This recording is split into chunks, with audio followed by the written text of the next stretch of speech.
반갑습니다. 돈쌤입니다.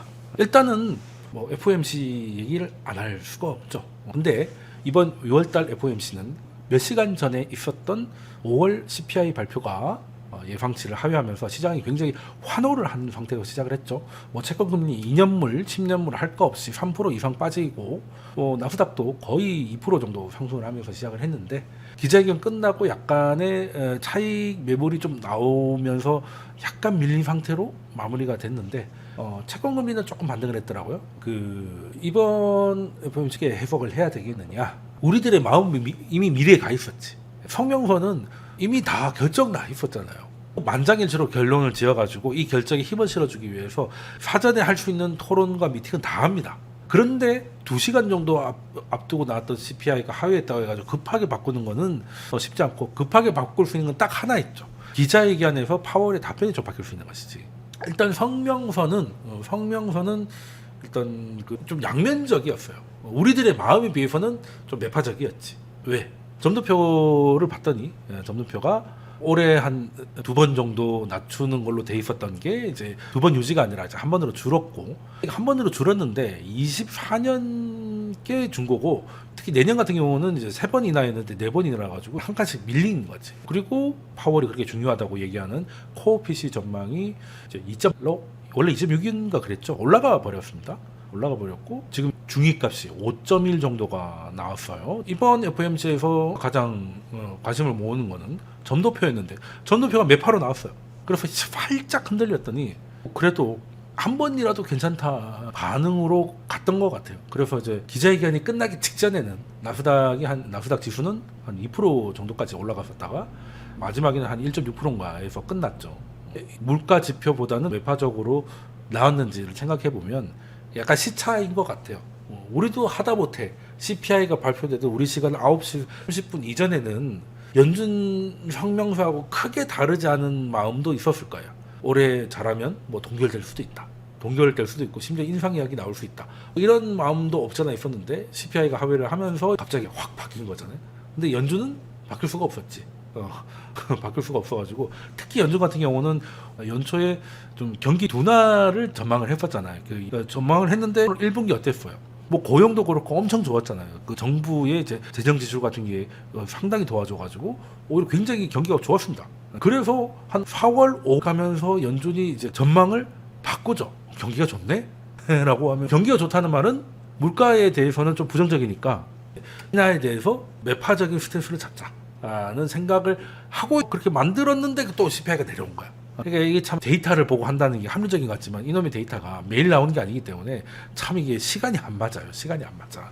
그리고 특히 5월 FOMC 같은 경우에는 1분기 때 불황을 예상했던 연준이 이제는 경기가 좋다는 걸로 경기에 대한 뷰를 바꾸고 있었기 때문에 그 통화 정책에 있어서는 좀 매파적으로 얘기가 나왔었잖아요. 우리도 사실 5월 FOMC 기자회견 때는 굉장히 비둘비둘했다가 그러고 나서 나중에 의사락 나오니까 생각보다 실제 분위기는 살벌했네? 라고 하면서 이제 금리가 다시 올라가고 했었던 기억이 나실 겁니다.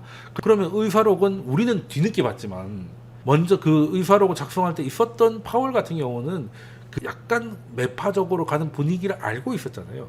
근데 그게 시장에 충격을 줄까봐 약간 걱정을 했는지 기자회견에서는 조금 과하게 자신은 금리를 낮추고 싶어하는 듯한 스탠스를 계속 내비썼잖아요. 저도 그때 그걸 많이 느꼈었거든요. 근데 지금 와서 보니까 낮추고 싶기도 한데 지금 연준의 기조가 좀 더 강경해지고 있으니까 그거를 좀 줄이기 위해서 약간의 뭐 연고 바르는 마음도 없잖아 있었구나. 근데 문제는 연고를 바른다고 발랐는데 그 마음을 읽혀버려가지고 시장이 너무 달려버린 거죠. 내달리기 시작하니까 이거 안 되겠다라고 해서 연준의 인사들이 갑자기 매파적 발언을 막 쏟아내고, 그리고 의사록도 사실 그것도 다 편집을 한단 말입니다. 편집을 다 해요.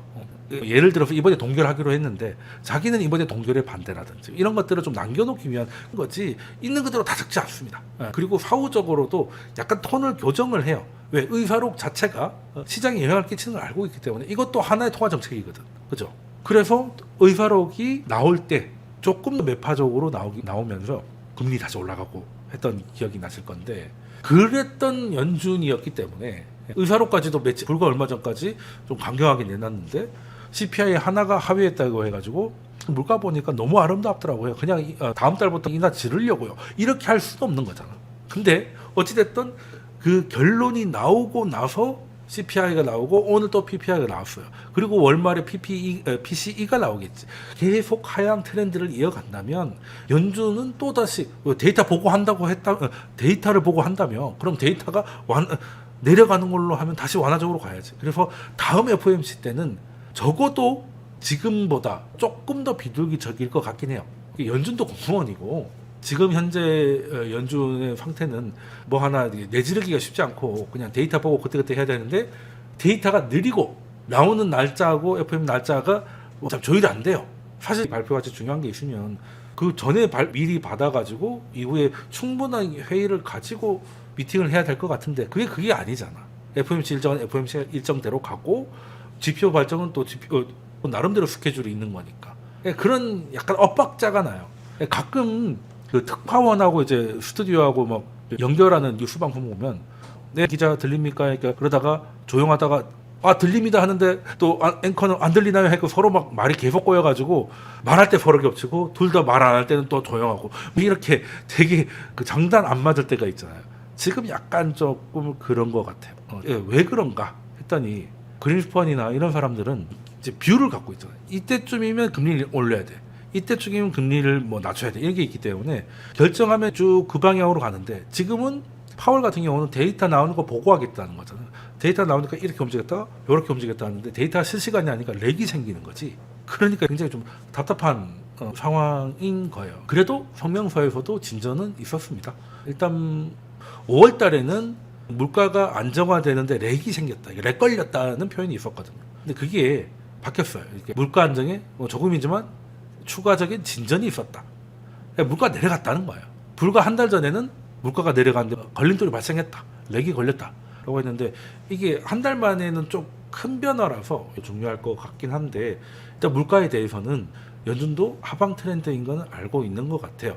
그래서 성명서에도 이제 의미 있는 변화는 그게 있었다고 보고 그리고 그럴 수밖에 없는 것이 지금 주거를 제외한 코어 CPI 같은 경우는 코로나 이전 수준까지 떨어졌어요.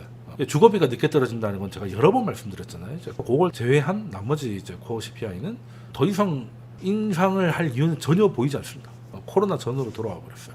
그 인플레이션의 출발은 자동차 뭐 이런 거였잖아요. 차가 안 나오니까 중고차가 비싸지고 중고차가 비싸지니까 중고차 부품 뭐 자동차 수리 나중에 보험 이런 것까지 다 출발은 재화였단 말이에요. 출발은 재화였습니다. 그러다가 뒤늦게 올라간 게 뒤늦게 빠지고 있기 때문에 뒤늦은 게 서비스고 그냥 여기 제가 그래프를 갖고 왔습니다. 핵심 재화인데요. 핵심 재화인데 여기 음식하고 에너지를 빼고 그거는 지금 마이너스 1.7입니다. 요 정도 빠진 적이 저기 2000년 정도. 재화는 이제 사실상 인플레이션이 아니라 디스인플레이션이 이제 충분히 자리를 잡은 거죠.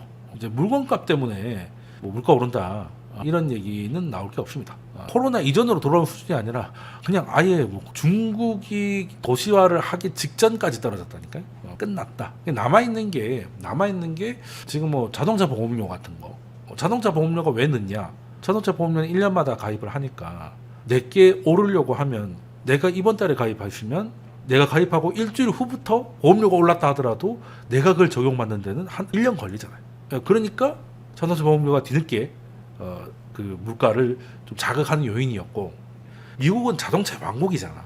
자동차에 관련된 그 물가지수가 굉장히 많아요. 그 지난달 같은 경우도 지난달 CPI의 상승 요인인데 26% 정도가 자동차 보험료였어요. 그리고 또 의료보험. 의료보험도 갱신이 돼야 되잖아. 예를 들어서 이렇게 수가 같은 게 올라갔다. 의료보험이 뭐 매달 올라가는 게 아니잖아요. 이것도 갱신할 때 위험률이 반영되니까. 그래서 이제 갱신 기간이 있는 것들은 휘발유 같은 거는 매일매일 가격이 바뀌니까 갱신이 하루니까 굉장히 빠른 건데 그 보험 중에는 짧은 게 1년이잖아요. 그러면 1년 정도의 텀이 발생하고 의료 서비스 같은 경우도 우리도 건강보험 같은 거 그 금액이 바뀌는 기준이 연 단위잖아요. 뭐 의사나 간호사들의 인건비가 올라서 사람들의 보험료까지 적용되는데 대충 한 2년 가까이 걸린다고 합니다. 그래서 그것만 남은 거예요. 근데 그거는 연준도 알아. 이런 것들만 남은 거예요. 얘들이 물가가 높아지는 게 아니고 반영 자체가 느려서 늦게 올라가고 늦게 빠지는 거예요. 쉽게 되면 인플레가 발생해서 우리한테 돌아온 데까지 2년 정도 걸리는 항목이 아직 높다고 해서 지금 금리를 올리는 건 너무나 어리석을 수 있다. 저도 아는데 연준이 모르겠습니까? 주거비나 의료 서비스 그리고 자동차 보험료 같은 이제 하방이 거의 결정나 있고 뒤따라서 꺾이는 것이죠. 이걸 보고 지금 금리를 올린다는 것은 너무 말이 안 되기 때문에 성명서에서도 5월보다는 이번 달이 좀 완화적으로 된 이유가 그게 아닐까 하는데, 그래서 일단 이번에 FOMC 이후로 CPI, PPI 그리고 이번에 발표될 PCE 같은 것들이 P까지 우리가 봤잖아요. 계속 하락하고 있습니다. 그러면 이제 다음에는 좀 더 완화적인 파워를 만날 수가 있겠죠. 그렇게 되면 그거에 노를 해가지고 또 시장이 조금 올라가든지 사람들이 소비가 좀 높아지면 또 경기가 좋아지는 것 같아서 또 연준이 또 바꾸고 좀 그래가지고 왔다 갔다 합니다. 그래서 요즘 시장의 특징이 위로도 막혀 있고 아래도 막혀 있어요. 위로 가려고 하면 어떻게 슬금슬금 가고는 있죠. 근데 폭발적인 상승을 하려면 결국은 물가가 올라가거든. 그렇잖아요. 그러니까 연준이 좀 강하게 나올 것이고, 그러면 또 금리가 올라가지고 금리 오르면 또 시장 빠지잖아. 근데 시장이 빠지다가 그것 때문에 연준이 또 야들야들해지면 금리가 빠지고, 그럼 금리가 빠지니까 시장이 다시 올라가고 사람들 소비가 다시. 우리 시장도 그렇죠. 지수 자체는 아무 일 없는 것 같은데 별 크게 움직이지도 않는 것 같은데 그 안에서 온갖 테마 파크들이 열려가지고 쌩 난리를 치는 게 위로도 막혀있고 아래도 막혀 있어서 그래요. 근데 돈은 벌어야겠고, 그러니까 여기 질렀다가 저기 있잖아. 화장품이 잘 팔린다. 불닭볶음면이 잘 팔린다. 케이크 이런 분위기입니다. 완화의 기조가 완연해질 때까지는 한동안 좀 계속될 것 같아요. 어제 또 기자회견에서 했던 말, 기자회견은 그래도 성명서보다는 조금 비둘기적이었다고 생각을 하는데 우리의 기대보다는 매파적이긴 했지만 인상적인 표현이 금리를 현행 수준으로 오랫동안 유지하면 경기가 크게 깨질 수가 있고 공격적인 인상의 끝에는 언제나 인하를 고민해야 한다는 말을 파월이 직접 했습니다. 그러니까 쉽게 말해서 지금 금리 자체가 굉장히 고금리고 실제 금리도 상당히 높아지는 상태이기 때문에 이거를 물가가 내려감에도 불구하고 그냥 유지를 하고 있는 것 자체가 자칫하면 경기를 크게 깨먹을 수 있고, 그것 때문에 예상치 않았던 많은 인하를 해야 될지도 모른다는 건 자기도 알고 있다는 겁니다. 근데 그렇게 되지 않으려면 물가가 하락하는 만큼만 그 정책 금리가 내려오는 아름다운 모습을 하기 위해서는 물가가 좋은 모습을 보이면, 좋은 모습이 뭐냐라고 했더니 이제 코어 PC가 2.6에서 2.7 정도 수개월간 유지를 하면 이제는 이제 인하 사이클을 진행해도 되겠다는, 그 전까지는 아예 금리를 안 낮추겠다는 게 아니라 찔끔 낮추고 계속 볼 것 같아요. 한 번 낮추고 한번 예전에 95년에도 한 번 낮추고 몇 개월 그냥 계속 보기만 하고 그런 식이었거든요. 인하한다고 계속 인하를 하는 게 아니라 그럴 가능성이 있는데, 인하를 이어가려고 하면 코어 PC가 2.6에서 2.7을 유지를 해야 되는데 어렵지는 않을 것 같아요. 왜? 지금 그 코어 PC를 받치고 있는 것들이 앞서 말씀드렸던 굉장히 후행적인 것, 의료 서비스라든가 자동차 보험료라든지 갱신을 통해서 가격이 조정되기 때문에 인플레에 반응하거나 혹은 디플레에 반응하는 속도가 그 무엇보다 느린 애들 때문에 받쳐지고 있기 때문에 결과적으로 느리다는 거는 천천히 내려올 거라는 거잖아요. 그러면 2.6에서 2.7이 그렇게 환상의 숫자는 아니다. 충분히 파월이 말하는 좋은 위치에 갈 가능성이 높다라는 거고, 그리고 비공식 연준 대변인 닉 티모러스의 이제 기사가 오늘 월스트리트저널에 여기 떠 있는데, 일단 5월에 물가 보고서 발표 이후에도 빨라야 9월부터 인하가 시작될 수 있으면 시사를 했다. 사실 7월부터 시작하면 이제 3번인 거잖아요. 근데 이제 9월 하면 많으면 2번인 거고, 9월에 안 하면 사실상 이제 1번 하게 되는 것이죠. 회의가 있어야 낮추니까요. 그래서 제롬 파월 의장이 기자회견에서 가장 많이 썼다는 말이 20번 이상 쓴 단어가 자신감과 확신이에요. 그러니까 물가가 잠깐 내려갔다 올라가는 게 아니라 계속 하락한다는 물가에 대한 자신감, 하락에 대한 확신, 이런 게 있어야 된다. 20번이나 얘기를 한 건데, 이걸 보고 티모라우스 기자는 그렇게 해석을 하더라고요. 21년에 인플레가 올라오는데 이거를 데이터를 무시하고 이건 일시적일 거라고 무시를 하다가 뒤늦게 자기들이 틀렸음을 인정하고 뒤늦게 금리를 급하게 올렸던 기억들을 가지고 있는 현직 FOMC 멤버들이잖아요. 그러니까 이제는 데이터 하나하나에 그러니까 못 믿겠다는 거지. 이제 그 자기들이 뭐 하나 보고 아 이제는 내려갈 거야라고 뭐 생각을 못 하겠다는 거예요. 확실하게 내려간다. 와 이건 맞다. 확신한다. 자신이 생겼다. 이렇게 될 때까지는 그 트라우마에 생긴 것 같다라는 표현을 쓰더라고요. 그 말은 이제 적절한 표현인 것 같습니다. 멀리 갈 것도 없이 이미 파월이 이번 임기였던 21년에 자신들이 뷰를 가지고 있다가 그 뷰가 틀리면서 이렇게 연준 출범 이후로 가장 급격하고 과격하고 폭력적인 금리 인상을 할 수밖에 없게 만든 자신들의 실수 때문이라도 지금 이제 트라우마에 좀 시달리고 있다. 그래서 이 정도 되면 내려가는 것 같은데라고 해도 불안한 거죠. 이러다가 또 팀 어떻게? 뭐 이런 게 있는 것 같다. 자신감이나 확신이란 얘기를 많이 한다는 이유는 자신감과 확신이 아직 없다는 거죠. 아직 없으니까 그런 얘기를 하겠죠. 우리식 표현으로 하면 이제 돌다리도 두들겨 보고 건너갔다. 뭐 TMI이긴 합니다만 이 말은 원래 중국에서 넘어온 말인데 번역이 잘못됐다고 하더라고요. 돌다리도 두들겨 보고 건너는 게 아니라 강을 건널 때 다리가 제대로 된 게 없으면 밑에 돌을 만져가면서 이 돌이 지금 탄탄한 건지 밟으면 우르르 무너질 것인지를 만지면서 건너는 뜻이래요. 모르는 길을 갈 때는 그러니까 이 길을 가는 게 두려울 때는 길을 만져가면서 이게 좀 확실한 건지 이렇게 멀리까지는 판단할 수 없다 하더라도 이게 돌을 만져가면서 강을 건넌다.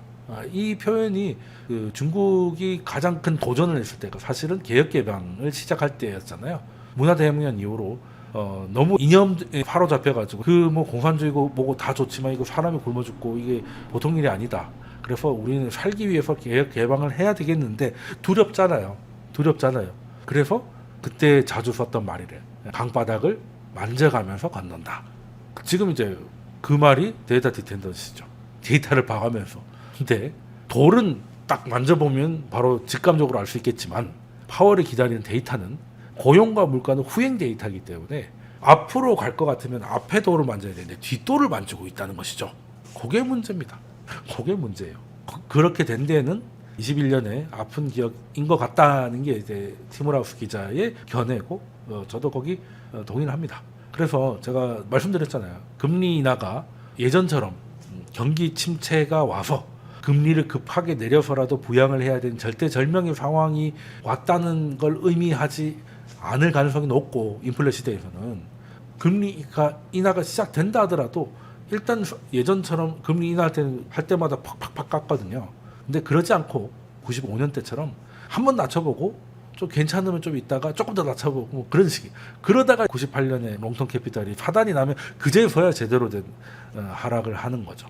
제가 봤을 때는 생각지도 못했던 롱텀 캐피탈 같은 일이 터지지 않는 이상은 지금은 금리를 그렇게 지속적으로 많이 낮춰야 될 상황도 아닌 거는 같아요. 인하하는 건 맞는데 적어도 물가가 내려오는 것만큼의 조정은 실질 금리를 지금처럼만 유지한다. 그것도 굉장히 매파적인 거지만 그걸 하기 위해서라도 낮추긴 낮춰야 된다. 근데 물가도 어느 정도 내려오면 덜컹덜컹 거릴 거기 때문에 한번 인상 사이클이 시작됐다고 해서 계속 가지는 않을 것이다. 그래서 내년하고 내년에 네 번 그것도 어떻게 될지 모르겠다라는 것이죠. 저는 일단 90몇 년도의 사례를 생각하고 있습니다. 자, 그러면 어찌됐든 이번 FOMC에서 가장 호재가 뭐냐 물어보신다면 그겁니다. 금리 인하가 한 번이냐 두 번이냐 가지고 막 이렇게 뭐 사람들 관심이 많은데 중요한 건 동결 가능성은 없어졌다는 거예요.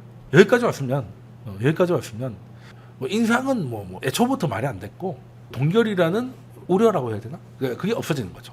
한 번이냐 두 번이냐. 그러니까 지금 2 플러스 알파예요. 시장은 말은 저렇게 하지만 두 번을 할 것 같다는 생각이 있고 그거보다 조금 더 기대하는 사람들도 있어요. 그래서 2 플러스 알파인데 알파가 되려고 하면 7월부터 가야 되고 그러면 사실 제가 좀 전에 다음 FOMC에서 좀 완화적일 수 있다고 말했는데 그때 바로 질러버리던가 그렇게 해야 세 번이 가는 거고 다음 회의에 인하를 가기에는 이번에 너무 사인을 안 줬어요. 6월달에 너무 사인을 안 줬기 때문에 그건 조금 힘들다고 보고 저는 9월 인하 가능성 여전히 꽤 있다 보고 9월에 인하를 할 것 같으면 두 번 간다 하는 생각을 좀 있습니다. 그래서 중요한 거는 동결은 동결은 없다는 것이고 그러면 제조업도 그렇고 비미국 국가들은 좀 해볼만 합니다.